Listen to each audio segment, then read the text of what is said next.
నేను మెంతులు దాల్చిన చెక్క వేయించుతానండి. వేయించేసి చల్లారాక పొడి చేసి ఒక ప్లేట్లో ఆరబెట్టి ఒక గ్లాస్ బాటిల్లో పెట్టుకుంటా. నైట్ వేడి నీళ్ళు మరిగించండి, దాంట్లో ఒక స్పూన్ వేస్తాను, ఉసిరికాయ వేస్తాను. ఒక్కొక్కసారి ఉసిరికాయ కూడా మిక్సీ పట్టేసి ఈ పొడి వేసి మరిగిస్తానండి. ఒకసారి తులసి, ఒకసారి తమలపాకు.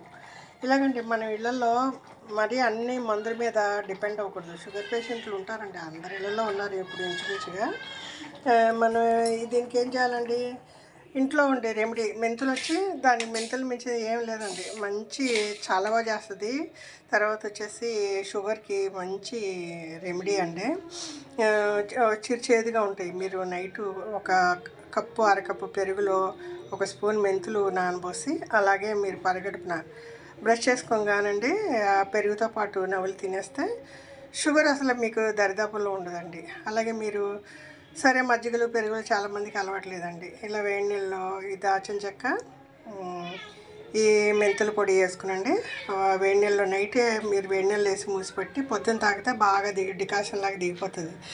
ఉసిరికాయ వేస్తానండి నేను దీంట్లో. నైట్ ఉసిరికాయ మిక్సీ వేసేసి ఆ వేడి నీళ్ళు వేసి పొడి కూడా వేసి మూత పెట్టేస్తాను. ఫిల్టర్ కాఫీలుగా పొద్దుట డికాషన్ దిగిపోతుంది.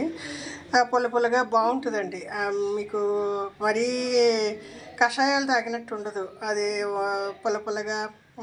తర్వాత వచ్చి దాల్చిన చెక్క ఫ్లేవరు, లైట్ చేదు, ఇది బాగుంటుంది. మా వారు ఇష్టంగా తాగుతున్నారు. దానికోసం నేను నైట్ అప్పుడప్పుడు మిక్సీ వేయడం ఒకసారి ఇబ్బందిగా ఉంటుందండి. పొడి చేసి పెట్టుకున్నాను అనుకోండి, చక్కగా వేడి నీళ్ళు ఇది వేసేసి మూసి పెట్టేస్తాను. ఉసిరికాయ ఉంటాయంటే మిక్సీ వేస్తాను, లేదంటే ఈ దీంట్లోనే తులసాకో తమలపాకో ఏదేసి పుదీనా ఆ నీళ్ళల్లో వేసేసి ఒక స్పూన్ వేసి మూసి పెట్టేస్తాను. ఇది మీకు చక్కటి రెమెడీ అండి. మీరు ఎప్పుడు మందులు అని వేసుకుంటే కిడ్నీ ట్రబుల్ అవుతుంది.